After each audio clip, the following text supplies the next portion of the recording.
Hello everyone, welcome to study to peak. मैं प्राची राज आप सभी का वेलकम करती हूँ स्टडी टू पीक में। हाल ही में अभी क्या हुआ है, भारत जिंदाबाद के नारे लगाए गए हैं पाकिस्तान के द्वारा। आप पाकिस्तान के नागरिकों के द्वारा भारत जिंदाबाद के नारे लगाए गए हैं, क्योंकि भारतीय नौसेना ने बचाया पाकिस्तानी नागरिकों को। जो भारतीय नौसेना है, भारतीय नौसेना के द्वारा पाकिस्तानी नागरिकों को, लगभग 23 पाकिस्तानी नागरिकों को भारतीय नौसेना के द्वारा बचाया गया है। आप सभी को इस वीडियो के माध्यम से कंप्लीट जानकारी प्रोवाइड कराई जाएगी। वीडियो के एंड तक बने रहना।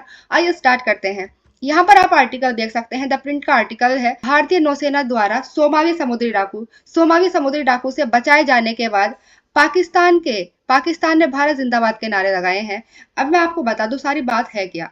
भारतीय नौसेना द्वारा 9 सोमाली समुद्री डाकू थे। पाकिस्तानी नागरिकों को भारत के द्वारा बचाया गया है, इसीलिए पाकिस्तान ने भारत जिंदाबाद के नारे लगाए हैं। इसमें लगभग 23 पाकिस्तानी नागरिक थे जो भारतीय नौसेना के द्वारा बचाए गए हैं। सारा मामला है क्या, मैं आप सभी को बता दूं। एक ईरानी जहाज था, मछली पकड़ने वाला एक जहाज था, जिसमें 23 पाकिस्तानी नागरिक भी थे। इसमें जो है 23 पाकिस्तानी नागरिकों का एक दल भी था। अब ये जो जहाज था, सोमाली समुद्री डाकुओं ने इसको अपने अपहृत कर लिया था, जिसको भारतीय नौसेना के द्वारा बचाया गया। आप सभी को मैं बता दूं, 29 मार्च का जो अभी टाइम था, कल की बात, परसों की बात है, 29 मार्च को अरब सागर में अरब सागर में ये मछली पकड़ने वाला जो जहाज था, ये एक साहसी ऑपरेशन के बाद भारतीय नौसेना ने सोमाली समुद्री डाकू थे, इनसे 23 पाकिस्तानी नागरिकों को बचाया है, जिससे पाकिस्तानी नागरिकों ने भारत का धन्यवाद किया और भारत जिंदाबाद के नारे भी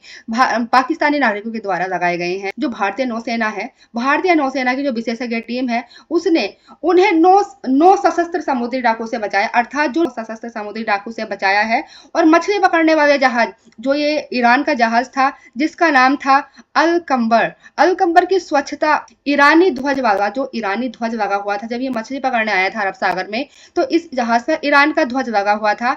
ईरानी ध्वज वाले मछली पकड़ने वाले जहाज के पाकिस्तानी दल को समुद्री डाकू से मुक्त होने के बाद, जब ये समुद्री डाकू थे, जो ये 9 सशस्त्र समुद्री लुटेरे थे, इनको मुक्त करने के बाद अरब सागर में जिंदाबाद के नारे लगाते हुए लुटेरे थे, इनसे मुक्त कराया गया है। ठीक है, यहाँ पर आप देख सकते हैं 28 मार्च की देर शाम ईरानी मछली पकड़ने वाले जहाज प्रभावित समुद्री डकैती की घटना के इनपुट के आधार पर, जो समुद्री डाकू की घटना के इनपुट के आधार पर समुद्री सुरक्षा अभियान के लिए अरब सागर में जो भारतीय समुद्री सुरक्षा अभियान के लिए अरब सागर में तैनात 2 भारतीय जहाजों को अपहृत मछली पकड़ने वाले जहाज को रोकने के लिए डाइवर्ट किया था, भारतीय नौसेना के द्वारा किया गया है।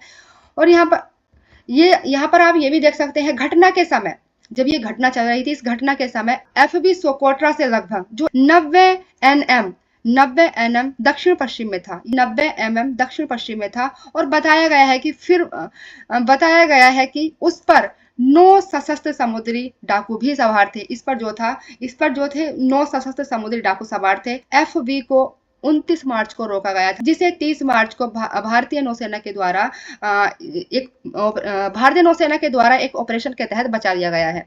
यहाँ पर आप ये भी देख सकते हैं, भारतीय नौसेना क्षेत्र में समुद्री सुरक्षा और राष्ट्रीयता के बावजूद नाविकों की सुरक्षा सुनिश्चित करने के लिए प्रतिबद्ध है। अब जो ये भारतीय नौसेना के द्वारा ये समुद्री लुटेरों को अपनी हिरासत में ले लिया गया है। आप सभी को पता है कि 2022 में एक अधिनियम आता है, समुद्री डकैती अधिनियम। इसी के तहत इन पर कार्रवाई की जाएगी। जो ये समुद्री लुटेरे हैं, जिनके द्वारा इस जहाज को पकड़ा गया था, इस अधिनियम के तहत ही इन पर कार्रवाई की जाएगी, जो भी कार्रवाई होगी। आशा करती हूँ कि आप सभी को जो मैंने बताया, पाकिस्तान के नागरिकों ने भारत जिंदाबाद के लगाए नारे, और जो भारतीय नौसेना ने बचाया पाकिस्तानी नागरिकों को, समझ में आया होगा। आज के लिए इतना ही, धन्यवाद।